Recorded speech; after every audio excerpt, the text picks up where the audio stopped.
প্রশ্ন একটা ভাইয়া অভিযোগ নিয়ে আসছে। হ্যাঁ, আমি অভিযোগ হচ্ছে চাই। আপনার কাছে একটা অভিযোগ আছে, সেটা হচ্ছে যে আগে নাকি 5 পিস করছেন, এখন করতেছেন 8 পিস, কেন?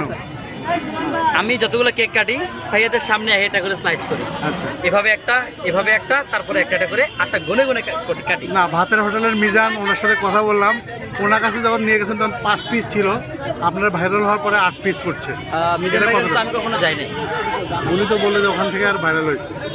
না না এটা না, ওটা অন্য আমার আচ্ছা, অন্য ধরনের। আমি কখনো যাই নাই, আমি আসলে কখনো আপনি যাওয়া কখনো 5 piece যাওয়া করছেন?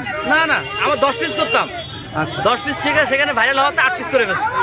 না উনি বললো যে আগে 5 পিস আমি না কিনে আমি নিচ্ছি। কখনো আসলে মিজান ভাইয়ের কাছে তাহলে কখনো অন্য যাই জন না। গেছে আগে। হয়তো অন্য কেউ হতে পারে। লাগেছিল, আমি আলহামদুলিল্লাহ এখান থেকে আমাকে হচ্ছে এই যে আপনারাই সবকিছু করছেন, আমার কোনো কিছু ছিল না, আমার হাত বাঁধা। আপনারা যেভাবে আসছেন ভিডিও করছেন, আমাকে বলছেন ভাইয়া কি আছে না আছে, আমি বলছি স্বাভাবিক ইন্টারভিউ।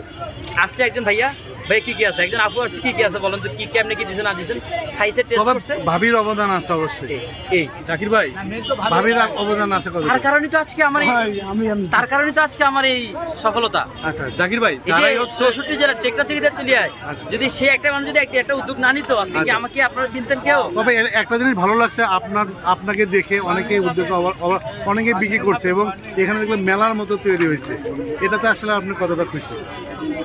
তা তো ভাইয়া খুশি তো হবই, কারণ হচ্ছে সবারই রিজিকের ব্যবস্থা হয়েছে। হয়তো ছিল আমি ছিলাম, এখন ছিলাম আমরা 3জন দোকানদার, এখন হচ্ছে প্রায় মিনিমাম 100 দোকান।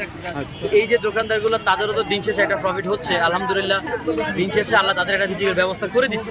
তো আলহামদুলিল্লাহ আমি খুশি, আমি হিংসা করি না। আমি এমন একটা মানুষ, আমার মধ্যে কোনো অহংকার নাই, হিংসা নাই, ঠিক আছে। কাউকে নিয়ে নাই।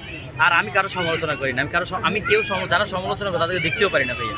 কারণ সমালোচনাকারীকে আমার আল্লাহ দেখতে পারে না, ঠিক আছে?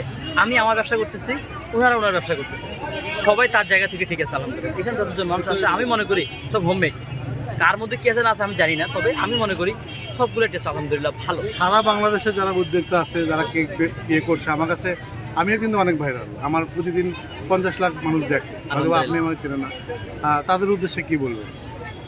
যারা নতুন উদ্যোগ নিতে চাচ্ছে, হ্যাঁ, হ্যাঁ, একটা কথাই বলবো, বেকার বলতে এই দুনিয়াতে কোনো কিছু আল্লাহ সৃষ্টি করে দেয় নাই। আমরা যারা মানুষ আছি তারাই এই ওয়ার্ডটা বাইর করছি, বেকার। আচ্ছা, বেকার বলতে কিছু নাই, একটা উদ্যোগ নেন, শুরু করেন, ওই রাস্তা ধরে সামনে আগান। যদি সফলতা আসে তো আলহামদুলিল্লাহ, না আসে রাস্তা চেঞ্জ করে নতুন রাস্তা ধরেন, কিন্তু চেষ্টার বিকল্প কিছু নাই ভাইয়া। আপনার পরিশ্রম, বুদ্ধি আর হচ্ছে গিয়ে আপনার দক্ষতা আপনাকে একদিন না একদিন সফলতা আইনা দিবেই ভাইয়া। আপনি ভাইরাল হয়ে যে সফলতা আনবে তা না। আমি ভাইরাল হওয়ার আগে আমি এখানে বিক্রি করতেছিলাম,